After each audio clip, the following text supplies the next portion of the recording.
hindi tumitigil eh. Yung mga mapagkunwari at mga ipokritong mga grupo. Hirap na talaga ang mga dilawan, pinklawan, bubonistang, tanganistang, komunista ni Bangag kung paano po nila pabagsakin si Vice President Inday Sara Duterte at kung paano po nila i-divert ang issue patungkol sa mga trilyon-trilyon na anomalyang flood control projects under Marcos admin. Kaya ngayon, si Inday Sara ang ikinaladkad ng mga anak ng kagwang. I-awards tong mga to. Oh. Wala na po silang ibang naiisip kundi gawing panakipbutas lamang ni Bongbong Marcos itong si Vice President Inday Sara Duterte na ngayon ho ay sinampahan po ng kasong plunder diyan sa ombudsman. Anak ng kagwang, no? Si Bongbong Marcos, gobyerno ang nibungit, ang naglima sa kaba ng bayan, anak, asawa, pinsan, ang kinasuhan ng plunder ng mga hinayupak ng mga salot sa lipunan ay si Vice President Inday Sara Duterte. Puta, anong sense niyan? Lalo lang ho ninyong ginagalit ang mga Pilipino. Lalo lang ho madidismaya ang mga Pilipino sa mga grupong ito, kasama si Shilo Magno, anak ay ng kagwang, animal. Kasama itong paring umami na dati po siyang polboronic. Ito, ano po ang inyong ipinaglalaban dyan? Kahiya-hiya po yan bilang isang Pilipino. My God! Gobyernong Marcos ang naglima sa kaban ng bayan, mga Duterte ang gustong ipakulong anak ng kagwang. Napakaswerte naman ni Martin Romualdez, sinayupa kayo. At ito, ayon dyan kay Attorney Lambino, mga hipokrito di umano ang mga nagsampa ng kasong plunder laban ho kay Vice President Inday Sara Duterte. Ano kaya? Alamin po natin mamaya. Magandang gabi po sa ating lahat. Palike po muna, pa-share, pa-subscribe at pakipindot ang inyong notification bell upang lagi po tayong updated sa ating mga video. Suportahan po natin ang Birada Aguila tuwing alas 2 hanggang alas 4 ng hapon sa Birada Aguila YouTube channel at pa-subscribe din po. Pag-usapan lang po natin itong kahibangan ng mga makakaliwang grupo. Grabe, no? Kaliwat kanan na po yung mga black propaganda labang kay Vice President Inday Sara. Napaka-obvious. Halatang halata na. Hindi na po to healthy sa ating bansa. Na tinutolerate po natin itong mga hinayupak na ito na paglilihislaman sa totoong issue. Ano ba talaga ang issue? Ang issue po natin ay hinahanap po ng taong bayan ang pananagutan, accountability sa totoong mastermind, sa trilyon-trilyon na ninakaw sa kaban ng bayan. Yun po yung hinahanap natin. Hindi po yung isang Vice President na maayos naman ang pagpapatakbo sa kanyang opisina at walang korupsyon na nangyayari, itutuloy yung ating pinupunterya ngayon. Hindi pa ba ho enough ang finding ng Commission on Audit? Shilo Magno, akala ko matalino ka, ang bubo mo pala, anak ng kamuti ka. Ano ba talaga ang malaki? Trilyon o milyon? Sus ko, Ginoo. Sabihin na lang natin, maliit lang yan, kailangan pa rin pananagutan. Pero ano nga yung sense mo? Para managot, ano yung hugot mo? Mismong Commission on Audit na po ang nagsabi na walang pananagutan ang opisina ni Vice President Inday Sara Duterte. Matindi ho itong connivance, no, ng mga kaliwang grupo, Marcos admin. Malinaw po ito na isang diversionary tactics. Wala naman pong itong patunay, wala naman pong mga ebidensya, puro mga gawa-gawa lamang. Pero bago po natin ipalabas itong si statement ni Attorney Raul Lambino na sinasabi niyang mga hipokrito, itong mga nagsampa ng kaso, pakinggan mo muna natin ang mga balitang ito. Para at least meron tayong basyan. Kaya lang. Narito, pakinggan natin. Anak ng kamuti, Kay Vice President Sara Duterte pa rin. Patong na kaso sinampa sa kanya ngayon sa Office of the Ombudsman. And telling us more about it is our mobile journalist, Arles de Los Santos. Arles, isang buong L300 down na van, punong-puno ng mga ebidensya, tama ba, ang pumunta sa Ombudsman? Olol, anong puno-puno ng ebidensya, Hunghang? Punong-puno ng mga peaking ebidensya, baka pwede po nating dugtungan.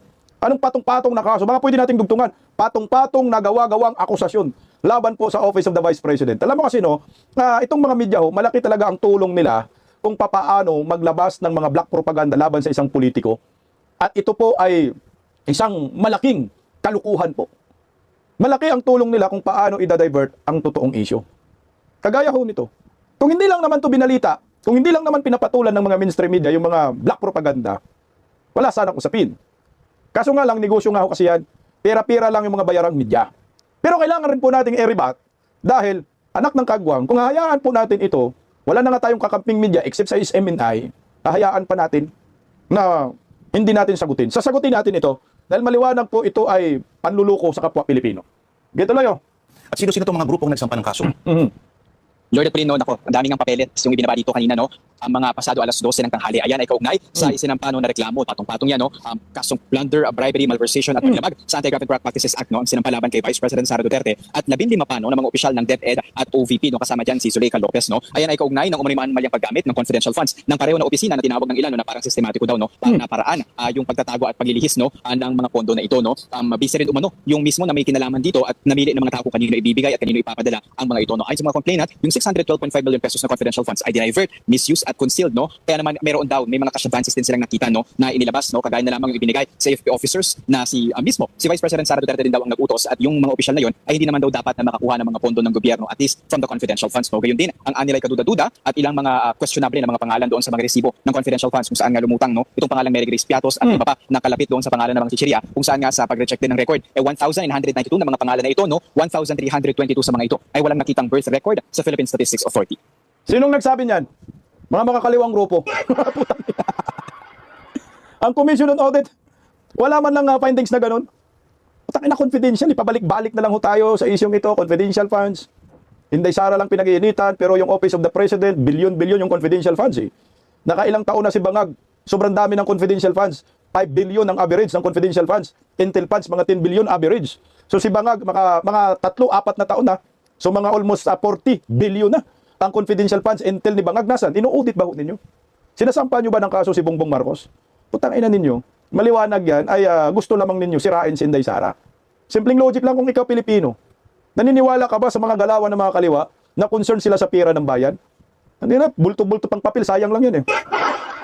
Kung ang kanilang sinasampahan lang namang ng reklamo ay Office of the Vice President, nakatiting lang ho. Yung pinag-uusapan dyan, kalingkingan lang eh. Tapos wala pang sinabi ang Commission on Audit na naglustay sa kaban ng bayan. Itong Office of the Vice President, pinaka-highest audit rating pa. So anong sense yung inyong reklamong plunder niyan? Yan ay diversionary tactics. May suhol yan. No, may presyo yan galing kay Tambaloslos at kay Bangag. Ang purpose niyan, pagtakpan yung flood control. Anong tangkagwang 1.2 to 1.3 trillion pesos ang hinahanap na pira ng bayan sa flood control pa lang? Pero bakit pilit po natin isinisingit itong issue ng confidential funds laban kay Vice President Inday Sara? Itapos na nga ho yan eh. Game over na yan. Hindi nga kayo nagtagumpay na ma-impeach si Inday Sara eh. Dahil yan pa rin po ang inyong mga basehan, confidential funds eh. Mismong nagsabi pa nga ho ang Korte Suprema, itong inyong pagsasampa hindi sumunod sa batas. Kaya ibinasura. So hindi po kayo tumitigil talaga. Gusto nyo talagang puruan si Inday Sara. Ang problema kasi wala nang maniniwala dyan. Siguro yung isang mga banat nila, isa, dalawa, laban kay Inday Sara, medyo maniniwala ka pa nun. Pero ito, putang, nagiging usual na, nagiging business as usual, pagkabuhayan na, sirain mo lang si Inday Sara, ano tayo ng diversionary tactics kasi nga, napupuruhan na si Bangag. Sige nga, tuloy oh. So Arles, ang mga complainant dito, kasama dyan, ang mga activist priests na sila Father Flavio Villanueva and Father Roberto Reyes, kasama rin si former finance Yusek Shelo Magno, ano? But did they say bakit nila fina-file itong kaso ngayon? Marami kasing question sa timing, no, ng pagsampa ng kaso, because this also coincides with these allegations being made by VP Sara Duterte's former aide na si Ramil Madriaga. Hindi natin natanong Tulino kung meron bang connection ito doon kay Madriaga and yung Gago kayong mga mainstream media. Anong former aide? Ramil Madriaga. Putang ina, masyado ka naman na babaeng huklubang ka. Ang ginalinawin natin yung balita kasi minimislead tayo. Sinisiraan talaga nila si Inday Sara. Hindi po yan former aide ni Vice President Inday Sara. Yung Madriaga na yan, anak ng kagwang. Kidnapper yan eh, nakulong yan eh. Kaya, buta nakakainis ka minsan talaga. Hindi lang minsan talagang lagi. Itong mga mainstream media, mawa naman kayo sa bayan. Huwag naman kayo magmimislead. Anak ka ng kagwang, maganda ka pa naman sanang babae ka na reporter. Pero ang sabi mo, former aide. Wala pong Ramil Madriaga na former aide ni Vice President Inday Sara Duterte. At kahit ng mga Duterte, mga kininam talaga. Hindi nakakainit, no? Kaya wag naman kayo ma-high blood eh, kasi ma-high blood kayo. Tawanan tayo ng mga animal. Again, at least maliwanag yan. Kasi tangin na naman talaga. Walang hindi former aide si Madriaga. filing na ito ngayon, no? But at least ayon kay Father Flavio, no, ang nais nila na kalampagin itong ombudsman para tulungan na ang anilang makiri, no, sa checks sa system ng checks and balances sa ating pamahalaan. Si Vice President Sara Duterte daw kasi, no, ay ilang beses na paulit-ulit na nililihis ang usapin na ito at hindi sinasagot yung mga tanong sa kanya. May narinig tayo doon kanina na nagtanong, no, na hindi ba confidential fund siya kaya nga hindi kaya confidential yung mga statement na inilalabas o information dito. Pero ayon kanila Father Flavio, confidential funds ito, oo, pero still it is public funds, no. Kaya dapat ma-account ng tama kung paano ito ginastos. Particular dito kasama, no, yung 100 milyong piso. Puta, naniniwala naman tayo dyan sa pari na yan na dating durugista. Sige nga, kung may concern kayo sa confidential funds, ito nga lang, hindi nyo masagot-sagot, hindi nyo maribat-ribat eh. Bakit si Bongbong Marcos hindi nyo bulat-latin, bukikiin? Yung confidential funds si Bongbong Marcos na bilyon-bilyon. Sige nga, paliwanag nyo. Bakit more on Duterte lang kayo? Bakit nakapokus kayo sa mga Duterte? Kasi nga, maliwanag na ang inyong ipinaglalaban ay basura. Yung inyong ipinaglalaban ay hilaw na pakikibaka para sa bayan. Ito lamang po ay panglilihis. Kasama nga Sheila Magno, anak ka ng kagwang ka. Makakaliwang estilo ho ninyo. Mga aktivista, mga makakaliwang grupo, ang nagsampa. Ilan lang naman kayo sa lipunan natin? Dilawan, Pinklawan, ubos na ho kayo eh. Kasi tingnan mo huwag na natin pakinggan yung paring iyan, baka mabwisit lang tayo, no? Tingnan mo. Oo na, sabihin na natin, putang ina, galit kami sa korupsyon. Galit kayo, oo na. Pero the point is, bakit itong pagsampaho ninyo ng plunder labang kay Vice President Inday Sara at pagpapalabas ninyo kay Madriaga na pilit ninyo kinukunik sa mga Duterte ay tumatiming din sa pinakapik na usapin patungkol sa flood control under Marcos admin? Bakit ngayon lang? Ba't hindi ho sila nagsampa ng plunder pagkatapos po mabasura yung kanilang impeachment labang kay Inday Sara? Tingnan mo kung paano tayo ginagago. Tingnan nyo mga kababayan ko, mga kapwa ko Pilipino. Kung paano tayo tinarantado ng mga makakaliwang grupo na to. Yan o, Sheila Magno, putang ina, Shimon nyo. Alam mo ang dami dasalan nyo yung papel. Alam mo, ang ng papel na yan, kasayang man lang yan.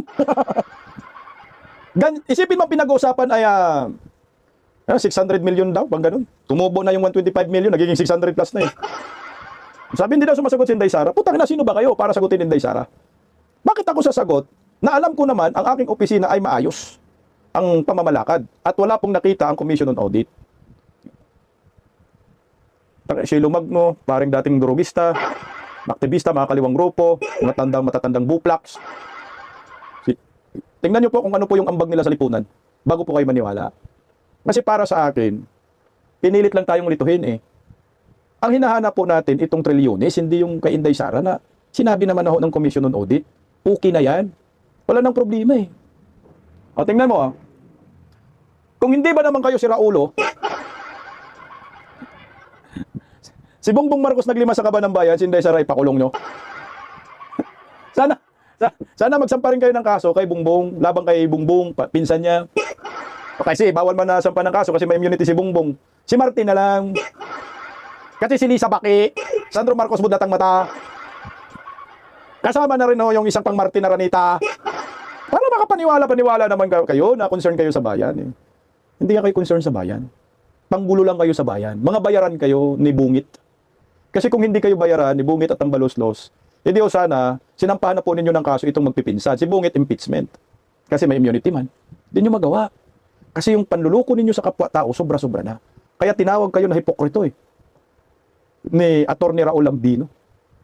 Dahil maliwanag eh. Walang sense yung inyong nirereklamo. Ito, pakinggan natin si Atty. Raul Lambino. Hindi tumitigil eh. Yung mga kapagkunwari at mga ipokritong mga grupo na sa akala nila ay sila lamang ang dapat napakinggan at ang busis lamang po nila ang mananaig at mapapakinggan sa ating bansa. Lalong-lalo na ngayon na pinapangalandakan nila yung pagsasampa nila ng kasong plunder laban kay VP Sara Duterte at mga ibang mga opisyal at empleyado ng Office of the Vice President at saka ng Department of Education na pinamunuan dati ni Vice President Sara. Patungkol pa rin po dyan sa issue ng confidential funds. At yan din po yung naging issue doon sa pagsampa po nila ng impeachment case na binasura po ng Korte Suprema by a unanimous decision. At alam naman po natin yung impeachment case na yon ay pinirmahan ng mahigit 200 mga kongresista dahil na rin sa kapalit na pangako ng pundo na ng maanumalyang flood control projects na tinamasa na po nila magmula ng 2023, 2024 at lalong-lalo na itong 2025 na General Appropriation Law na pinirmahan po ng Pangulo na pinangako po na bibigyan ng mga congressmen ng malaking mga pondo. Bilyon ang mabinigay ng mga pondo sa bawat mga kongresista na pumirma doon sa impeachment case. At sinabi po yan mismo ni Congressman Toby Chanco doon sa kanyang mga naging pahayag sa media at saka sa Senado. So talaga po yung impeachment case na yan, hindi po yan nabasa ng mga kongresista, karamihan sa mga kongresistang pumirma po yun. Hindi po nila nabasa yung kabuuan ng mga impeachment. Pero ang ingay-ingay nila, lahat ang ingay-ingay nila, yung mga ibang mga congressmen dyan noon. Kung ano-anong mga sinasabi dyan, Mary Piatos, kung ano-ano. Sunod-sunod ang batikos nila kay VP Sara. At tayo ay sumagot ng kainitan kasagsagan ng impeachment hanggang nakarating yung punto na ang Korte Suprema ay nagdesisyon, binasura po yung kasong sinampalaban kay VP Sara sa Senado. At ngayon, pagkatapos itong naglabasan ng anomalya tungkol sa flood control na hindi na po nila may tatago, hindi na po nila pagtatakpan po. Kaya mismo ang nagbunyag na rito, kunwari, ay ang palasyo ng administrasyon. Pero ang mga matutuntun lamang at masisisi lamang ay mga contractors, ilang mga piling mga contractors, hindi lahat. At mga ilang piling mga empleyado at opisyal ng DPWH. Stop muna tayo kay Atty. Raul Lambino. Doon ako mag-focus sa sinasabi ni Attorney Raul Lambino na mga hipokrito, no? Sa akin, sobrang hipokrito. Putang ina, kung hindi pa naman itong mga may saya itong mga to. Tingnan mo, ha? Sino ba yung kinakasuhan nila ng plunder? Mas nauna pang nakasuhan si Inday Sara. Si Inday Sara. Ano ang issue ngayon? Tungkol kay Inday Sara. Ganun pa rin, confidential. Confidential funds. Pabalik-balik, pabalik-balik. Nagsampa na nga sila ng impeachment, binasura. Balik pa rin sila ng balik. Anong tawag doon? Hipokrito. Hindi pumapasok sa kanilang mga ulo. Mga utak na biyak. Na walang kaso si Inday.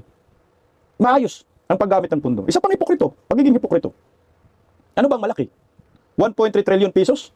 O yung sinasabi ninyong 600 million, tumubo na from 125 million? Ang ina, napaka-hipokrito, no? Mga siraulo. Ito pang pagiging hipokrito nila. Mga pari. Mga ugag. Sino ba ngayon yung kinakanta ni Saldico? Martin Romualdez, Lisa Marcos, Bongbong Marcos. May kaso? Wala. Sino ba yung merong 100 billion insertion? Bongbong Marcos. May kaso? Wala. Ito yung pinaka-hipokrito na nangyayari ngayon. Pag ikaw Pilipino ka, ang tanga mo pag maniwala ka dito. Nililihis ka lang ng mga kaliwa. Ginulo lang yung utak mo. Ginulo lang yung utak natin. Anong sabi ni Saldico? Nagde-deliver kami kay Martin Romualdez. Nagde-deliver kami kay Bongbong Marcos. May insertion si Sandro Marcos. Bilyon ang pinag-usapan. Bilyon, hindi yung milyon kagaya kay Vice President Inday Sara. Nagsampa sila ng kaso. Wala. Putang ina, napaka-hipokrito. Tingnan mo nalandan sa Senate Blue Ribbon Committee. Meron pa kayong ICI pa nang nalaman, mga animal. Matunaw na rin ho yan. Alam mo ako medyo, siyempre, madidismaya ka. Dahil itong mga media, pinipilit nila, pinagtatakpan ang issue sa flood control. Na yun yung hinihingi ng taong bayan. Isa pang pagiging hipokrito nila. Sabi nila, managot, accountability, mga kurakot. Putang ina, pinangalanan na si Martin Romualdez, Bongbong Marcos, Lisa. Hindi nila mapangalanan ng managot. Yan ang napaka-hipokrito. Bakit napangalanan ba ni Saldico?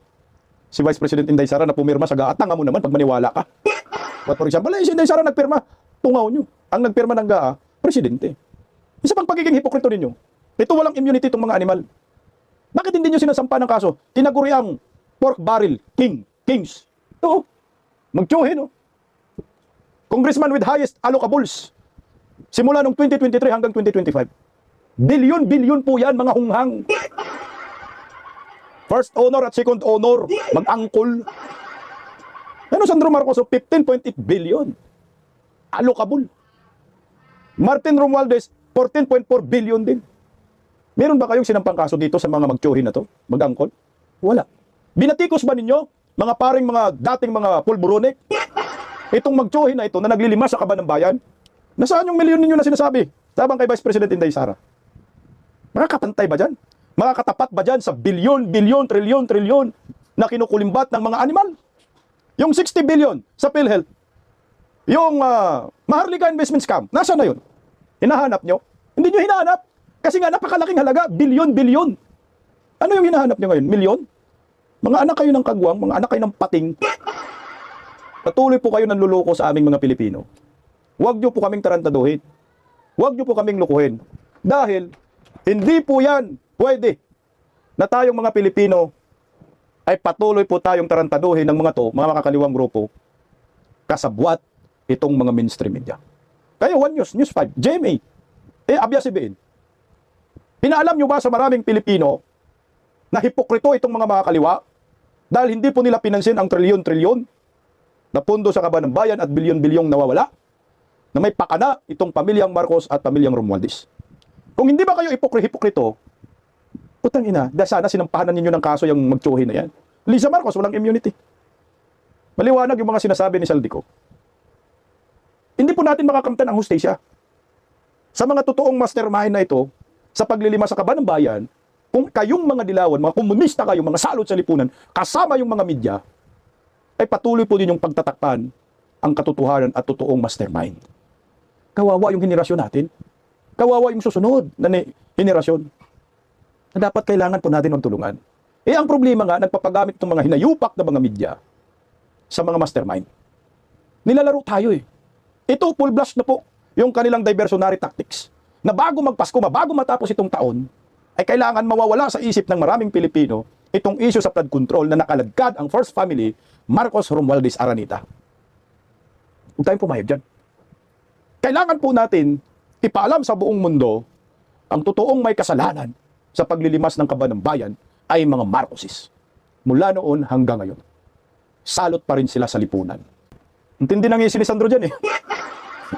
Binibilatan tayo kasama ni Tambaloslos. Kasi nagpapaloko pa rin tayo sa mga bayarang media, anak ng kagwaw. Tuloy po, Attorney Raul Lambino. Hindi rin lahat. Pero alam ng taong bayan kung sino talaga yung mga sangkot dito. Correct. Dahil ang pinag-uusapan po natin dito, hindi lang daang bilyon eh. Trilyon-trilyon ang pinag-uusapan natin dito ang pondo na nawala. Exactly. Diyan lamang po sa flood control. Huwag na natin pong isama yung mga issue tungkol sa mga corruption sa BIR o sa Customs. customs at iba pang ahensya. Dito lamang tayo magtuon sa corruption sa DPWH, specifically dito sa flood control. At hindi na po nila yan mapagtakpan. Kaya inunahan na po. Inunahan na po nila na sila ang maglabas ng issue na ito at paimbestigahan yung mga gusto nilang mga panagot dito. At kasama na dyan, si dating Congressman Zaldico, na siya ngayon ang kanilang tinuturong mastermind na siya lamang ang may kagagawan ng mga anumalyang flood control projects. Naniniwala ba kayo? Na si Zaldico lamang ang nakakaalam nito at ang mastermind nito? Naniniwala ba kayo, mga kababayan, mga kabaka, na si Zaldico lamang sa mga congressman ang mananagot dito? Hindi po, Attorney, anak ng kagawang kalukuhan po yan eh. Kaya nga sindikato eh. Si Zaldico, accessories of the crime talaga yan. Hindi siya mastermind. Ang pinaka-mastermind dito, putang na yung makapangyarihan. Si Bangag at si Tambaloslos. Itong si Zaldico utusan lang. Siyempre, si Zaldico yung wala dito. At si Zaldico yung ginawang sacrificial lamb, nakapunta riyan ngayon kay Zaldico. Para maka-escape po itong si Martin Romualdez. Putang ina. Pagtabihin natin si Inday Sara at Martin Romualdez, sino yung mukhang buhaya? Tingnan mo naman yung Samar, Tacloban. Lugar ni Tambaloslos, ang kalsada napakapangit. Butas-butas. May nagawa sila doon? Wala. Yan yung mga kurap. Tingnan mo yung lugar nila sa Tacloban, kung asinso sila, mga Romualdez. Putang ina, plaza ninyo dyan. Bilaran ng, palay. Baho ng palengke. Sige, punta kayo sa Davao. Wala sa kalingkingan ng Tacloban. Kahit yung Ilocos, Norte, at saka Davao, pagkumparahin natin, puta, ang layo-layo ng lugar ng mga ng mga Romualdez, mga Marcos sa lugar ng mga Duterte. Tapos sasabihin ninyo, kurakot ang mga Duterte. Pangit ang lugar ninyo eh. Dapat kayo yung kasuhan ng kasuhan. Tuloy, Attorney. Ako po, hindi po tayo pinanganak nung mga nakaraang mga siglo.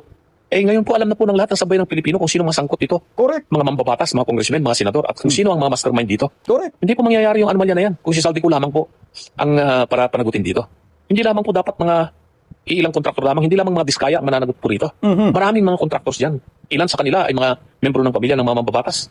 At tulad ng sinasabi ng mga ibang mga batang matitinong mga congressmen, may mga bintahan po ng mga proyekto dyan po sa DPWH ng mga congressmen. Sila rin ang nagbibintahan ng mga proyekto. Kung sino yung mga congressmen na malalakas ang copy sa DPWH. Doon pa lamang po sa preparation ng NEP or yung National Executive Expenditure Programs ng Pangulo, doon pa lamang sa preparation ng NEP ay doon na. Nagkakaroon na po talaga ng corruption po doon. At kung sino yung malalakas na isisingit na kaagad, hindi pa dakarating doon sa BICAM. Doon pa lamang sa preparation ng NEP, sa regional level hanggang makarating po sa DBM. Nagkakaroon na po ng listahan ng mga malalaking mga proyekto na ibibigay sa kung kani-kaninong mga distrito o mga probinsya. At merong taga-ayos na congressmen at mga iba pang mga opisyal ng DPWH. At alam na rin po natin yan. Tapos nagkaroon ng mga investigasyon tungkol po dito sa ICI na yan. Na ngayon ay mabubuwag na. Wala nang naniniwala sa ICI. Correct. Kaya nga, ang ginagawa ho nila ngayon, diversionary tactics, no? Paputukin natin yung issue about Inday Sara, gawa tayo ng issue. Kuha tayo ng mga kriminal. Gawin natin yung state witness. Buying! alam na this. No? Ito na nga ho yung Attorney Lambino. Tama yung sinabi ni Attorney Raul Lambino. Alam naman natin kung sino yung mga mastermind. Alam naman natin kung sino yung mga kurakot na sa likod nito. Pero itong mga kaliwang grupo, pilit nila, nililihis. Yan ang hindi ho natin matanggap. Kasama yung mga bayarang media. Alam na natin, natutumbok na eh. May kumanta na eh. Sobra pa nga sa kanta, may kasawang sayaw. Kailan guys yun? Yan ang problema nga eh. Gusto nilang pagtakpan. Gusto nilang malilihis. Ang ginagawa nilang panakip butas ay si Vice President Inday Sara Duterte. Yan ang maliwanag ko talaga. Attorney Raul Lambino. Kasi nga oo nga naman, ang pinakamagandang diversionary tactic, sisihin mo lang ang mga Duterte. Gawan mo lang ng kwento ang mga Duterte. Gawan mo lang si Inday Sara ng kwento. Panigurado, mag-trending yan. Mapagtakpan yung totoong issue. Pero ang tao kasi ngayon, matalino na rin, hindi na rin basta-basta maniniwala eh. Kagaya nito, paulit-ulit na lang sila confidential funds, kung anong mga pinagsasabi. Nauumay na ba, no? Kumbaga, nagbibinta ka ng ulam, panay adobo ng adobo, sa tingin mo ba, yung customer mo, ay bibili pa rin sa'yo. Puro ka adobo eh. Kidney, abutin natin dyan. Kaya pwede, sinigang naman. No? Yan ang hindi nila nakita eh. na yung eksena nila ngayon, sampa ng kasong plunder kay Vice President Inday Sara, ano-ano pa, ay hindi na po yung kakagatin. At sa akin, mas makakatulong pa ho ito para tumaas pa ang rating ni Vice President Inday Sara at panigurado, sure na sure pa magiging Pangulo si Inday. Tanga na, mag-4 na taon na gawa-gawa nila, umubra ba? Hindi eh. Inday Sara Duterte pa rin ang gustong maging presidente ng taong bayan sa next election 2028. Talay, Atty. Raul Lambino. Kaya dalawa na yung nag-resign dyan. Una si Mayor Magalong. Hindi na niya matiis eh. Dahil magaling si Mayor Magalong. Sa umpisa pa lamang, alam na niya na medyo makakagilid ang reputasyon niya kung mananatili siya diyan. Kaya kumalas na siya agad. At sumunod na yun, si dating Public Works Secretary Rogelio Babe Singson, na napakahusay, napakagaling na tao. Alam din niya na walang patutungan nito kung ganun lang po yung gagawing pagsusuri at pag-iimbestiga. Kaya hindi po niya sisirain pa niya ang reputasyon ni Babe Singson. Hindi po niya gagawin kaya nag-resign siya irrevocably, effective. Tingnan mo, okay na sana yung kay ano, okay na sana yung kay Magalong ba, no? Nag-resign ka dahil merong issue na ayaw mo, dahil binabanatan ka ni Claire Castro. Ang pumangit lang doon kay Magalong na maraming nadismaya dahil nagpagamit nga din kay Bongbong Atty. Raul. Takin mo, pumunta pa talaga ng Davao, dumayo pa para mag-imbestiga. Eh, alam naman natin si Magalong din, kasabwat din dyan sa mga makakaliwang grupo eh. Yan oh, kasama sa dyan. Sila ni Trillanes, si Magalong.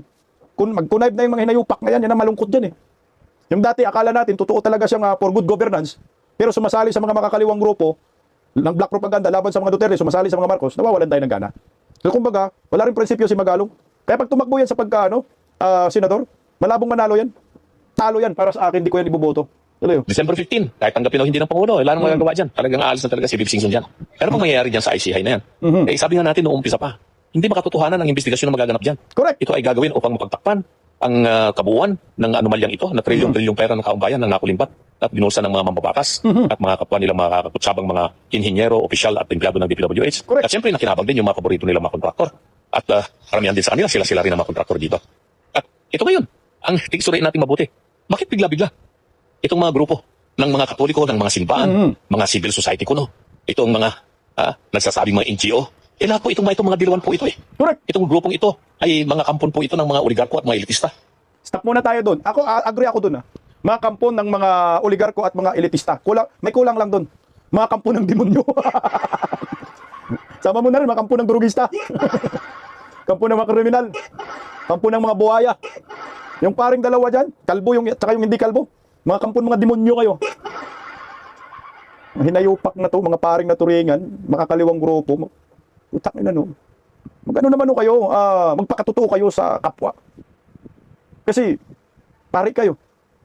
May maniniwala pa sa inyo pag magmisa kayo dyan sa simbahan. Buti hindi kayo binato ng durian eh. No? Nagmimisa ba itong mga paring ito? Itong mga hipokritong mga paring ito? May naniniwala ba dyan? May nakikinig pa ba dyan? Sa mga paring mga hukluban na ho ito? Palagay ko mukhang wala na eh. Nasira lang eh yung simbahang Katoliko. Katoliko ako pero ayaw ko na magsimba. Dahil sa mga paring ito na walang mga kwenta, hindi totoong para sa bayan, hindi totoong para sa mga Pilipino. Ang inyong ipinaglalaban ay personal interest. May hidden agenda po kayo. Kasi kung totoo kayong para sa bayan, wala kayong pinipili. Wala kayong pinipiling kinakasuhan. Kasuhan nyo lahat. O sige, kasuhan nyo si Inday Sara. Pero si Martin Romualdez, kasuhan nyo rin. Lisa Marcos, kasuhan nyo rin. Sandro Marcos, kasuhan nyo rin. Bongbong Marcos, sampan nyo ng impeachment. Gaya ng ginawa nyo kay Inday Sara. Hindi ba impeachable yung 1.2 trillion? Trillion? Anak kayo ng kagwang. Maya naman kayo sa mga pangit ninyong mukha, mga buklaks kayo. Kaya tama ka, attorney, mga hipokrito. Tuloy oh. At mga kolonyalismo ang kanilang pag-iisip na sila ang hari, sila ang mananaig, sila ang dapat paniwalaan, sila ang masusunod. Yan po yung gusto nilang mangyari at natakot sila doon sa panunungkulan noon ni PRRD. For 6 years, naging patas, naging makatotohanan ang paglilingkod sa bayan. Ayaw po nila ng ganun itong mga oligarko politista at mga simbahan. Ang gusto po nila, sila ang mananaig, sila ang mananatiling dapat pakikinggan ng taong bayan. Pero tingnan naman po ang kalagayan natin sa sambayan ng Pilipino. Sa mahigit 400 taon na ang nakalilipas. Maglilimang daang taon nang nakalilipas. Ano ba ang itsura ng ating bayan? Ano ba ang itsura ng karamihang mga Pilipino? Sa mahigit 110 million na Pilipino. Ilan ang lubos na naghihirap? Mahigit 80 million na Pilipino po ang naghihiyakos, naghihirap. Bakit? Dahil na rin po sa simbahang Katoliko. Ako Katoliko po ako, mga minamahal na kababayan. Pero nakikita ko yung baliwala sa mismong simbahan na aking pinapaniwalaan. Itong kalagayan ng mga naghihirap nating mga kababayan. Tama ka dyan, Atty. Raul Lambino. Nakadismaya nga eh. Isipin mo, itong mga pari na to, sila pa yung nangunguna sa paglilihis sa totoong issue sa bayan, totoong may sala. Noon kasi, maraming naniniwala sa mga pari. O, sa panahon ng mga kolonyalista, Kastila, pari talaga ang siga noon. Pag sinabi ng pari, lumuhod ka talaga. Pag sinabi ng pari, ang gusto kong, yung ang tawag dyan, yung offer, no? Yung offer. Halad sa amin, basta Bisaya. Donasyon. Gusto kong donasyon kalabaw. Putang ina, kalabaw talaga, ibigay mo yan. Gusto ko ganito pagkain. Pagkain talaga, ibigay mo. Lahat ng mga Katoliko magsimba ng linggo. Pag hindi kayo magsimba, paparusahan kahit luluhod kayo. Tatakwil kayo. Lumuluhod nga yung mga, yung mga tao noon, kapanahonan, ng mga Kastila. Panahon ng mga Praili. Sila pinapaniwalaan. Pero ngayon, mukhang malabo. Siguro, nung panahon ng mga dilawan, yung IDSA People Power Revolution, may mga kaparian, Katoliko, Madre pa kasama, mga Madre di Cacao, pinapaniwalaan sila. No? Kasi kaya man nilang lukuhin ng taong bayan noon. Bakit kaya? Wala man cellphone noon. Walang mainstream, walang social media. Walang political vlogger noon. Kaya sila, talagang mabilis makapandaya. Pero ngayon, malabo na po silang makapandaya. Hindi na huubra yung sinasabi ninyo na kami ang tama. Kami yung masusunod.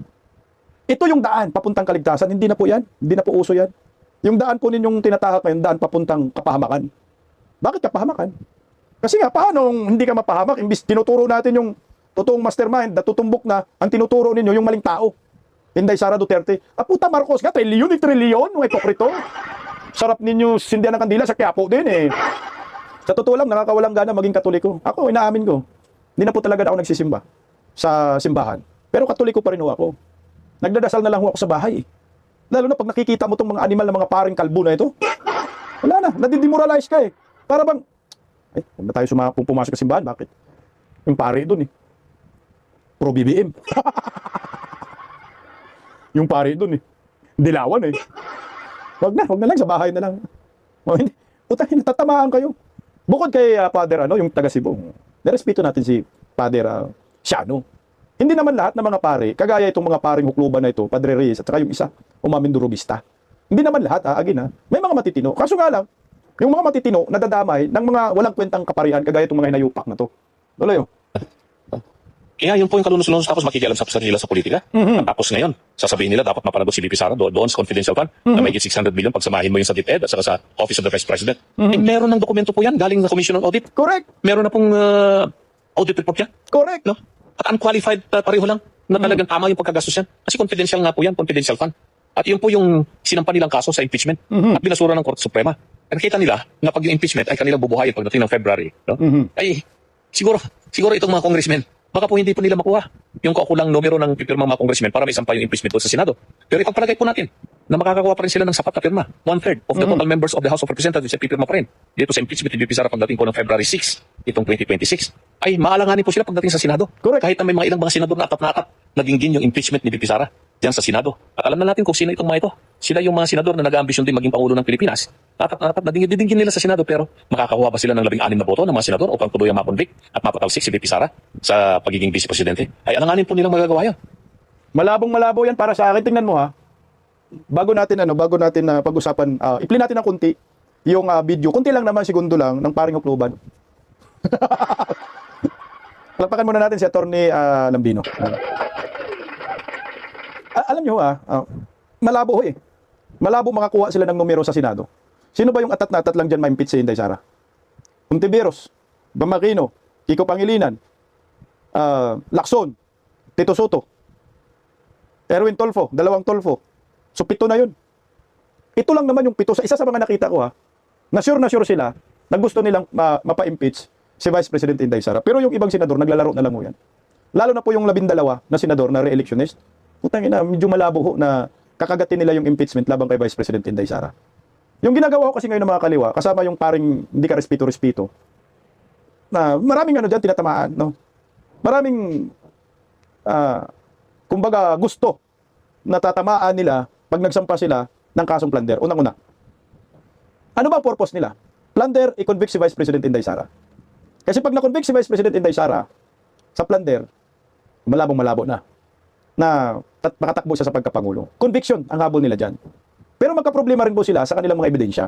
Dahil alam naman po natin, ang pagsampa nila ng plunder ay dahil lamang doon sa confidential funds. At ito naman yan, dinagdag nila kay Madriaga. Na sinasabi nga ho nila na former daw ng mga Duterte, mga tanga nyo. At bigla hong nagpalabas sila sa media yon para maidagdag dyan. Pero ang bottom line dyan, ang probable cause pa rin. Okay. Medyo delikado rin si Vice President Inday Sara para sa akin, sa ombudsman. Bakit? Sino ba yung ombudsman? Si Boying Rimulya. Anong sinabi ni Mangga? Putang ina Mangga talaga. Duda talaga ako kay Mangga gamit eh. Ay me. Lahat ng sinasabi niya nangyayari. Pero bakit ayaw niyang i-post na mag-resign yung kanyang kapatid? Kung kaibigan mo si Inday Sara. Tingnan mo ito. Di ba sabi, gawin ombudsman si Boying, naging ombudsman. Ang purpose ni Boying, ipakulong si Inday Sara. O ito na nga, may plunder na. So ano bang hinihintay mo, Mangga? Saka na. Umaksyon pag nakulong si Inday Sara, anak ng kagwang. Gusto nilang ipakulong. Para hindi makatakbo sa 2028 presidential election. At pinagtatakpan ho nila ang issue sa flood control. Ito nga ho yung masaklap dyan. Tingnan mo ha. Ayon kay Attorney Bill Hica, gusto nilang ipakulong si BP Sara, kaya nila kinakasuhan sa ombudsman. Iba na ang direksyon. Imbes na yung mga nagnakaw sa bayan ang ipakulong, yung kalaban sa politika ang tinutumbok. Ano na ang nangyayari sa bansa natin? Imbes na ayusin, lalong ginugulo. Gulo talaga tayo. Kasi hindi man po pwede si Vice President Inday Sara, putang ina, basta-basta na lang magpakulong, anak ng kagwang. Tayong mga Duterte diehard supporters, hayaan na natin yung panganinira kay Inday Sara, gago na talaga. Maghalo na lahat ng tubig sa tinalupan-lupa. Una. Ang langit, tama, sa tinalupan. Ano ba yun? Basta iwan ko, basta hindi kayo papayag. Lalong magkagulo yan. At baka itong mga taga Mindanao, mag-urumintado na talaga lalo. Kasamang mga taga Visayas, except sa lugar ni Bangag, Aditang Baluslos. Baka mangyari yan. Kung ipilit talaga nila ho ito. Kasi, ang Pilipino ngayon, hindi naman, wala nang concern about dito sa confidential funds. Ni Inday Sara, hindi na. Doon na sa flood control talaga. Napilit po nililihis nila ang issue. Ang malabong makulong, pero kung siseryosohin nila, mga hunghang sila, choice nila yun, option nila. Ang sabi naman ho ni Direk Daryl Yap doon sa animal, bulto-bultong papel, ang daming mga puno na ginawang papel ang nasayang para lang mapigilan maging presidente si Inday Sara Duterte. Itong mga taong to ay may ambag. Bakit may baha? Tama no, kasi puno. Ang papel kasi puno. Ay dahil bumabaha ngayon. Wala na, kahipokrituhan nga eh. Isipin nung kung pinag-usapan milyon, ganyan na karami, paano na yung bilyon pinag-usapan? Di buong Pilipinas, puno ng papel. Nonsense para sa akin. Black propaganda. Basta lang, makasira sa mga Duterte. Pero mag-ingat din po sila dito ha, sa pagsasampa nila sa kay Inday Sara ng kasong plunder. Kasi baka sila yung pag-initan at buhusan ng mga galit ng mga Pilipino. Kasi mali ang kanilang direksyon. Iba yung kinakasuhan, iba yung gustong ipakulong. Alam na ng taong bayan kung sinong mastermind. Marcos Romualdez. Pero, ba't napunta sa mga Duterte? Malapit na 2028. Konti na lang. Ang sabi naman ni Mang Malotikia. Natawa naman ako sa affidavit ni Madriaga. Mahina at grabe ang improbabilities. Pero, huwag ka. Redacted ang notary public. Bakit kaya? Putang nga, no? Diyos ko. Ayun na, ba't nyo pinagtatakpan pa yung mga pirma ng anak ng kagwang? Nagpanotaryo kayo. Tapos, ano ang nangyayari? Ba't hindi nyo ipakita yung pirma ninyo, mga hunghang? Pinagtakpan. O, daming altered eh. Baka makita yung pirma ni Tambaloslos. Again, ulitin ko. Nonsense ang mga kasong yan. Kaso nga lang, ang problema dyan, si Boying yung ombudsman. Kala mo na si Boying, bendalo yan. Pero anyway, pilit po namin, paulit-ulit po namin sinabi na okay si Vice President Inday Sara, nalinis ng Commission on Audit na po yan. Pakinggan po natin itong sinabi ni Vice President Inday Sara na hindi matanggap-tanggap ng mga buhaya. The first and second quarters, may credit notice na yon. Ibig sabihin, cleared na ang buong pera. Diba? Ewan ko lang kung sinasabi ito ng mga congressman. Of course, hindi nila sinasabi, diba? Because they want to present their own narrative. Tapos na yon. The money in DepEd, first and second quarter, cleared with credit notice. The ongoing audit is on the third quarter only. And it's ongoing. So you cannot question an ongoing audit. And you cannot audit the funds of any government office because that is the exclusive domain of the Commission on Audit.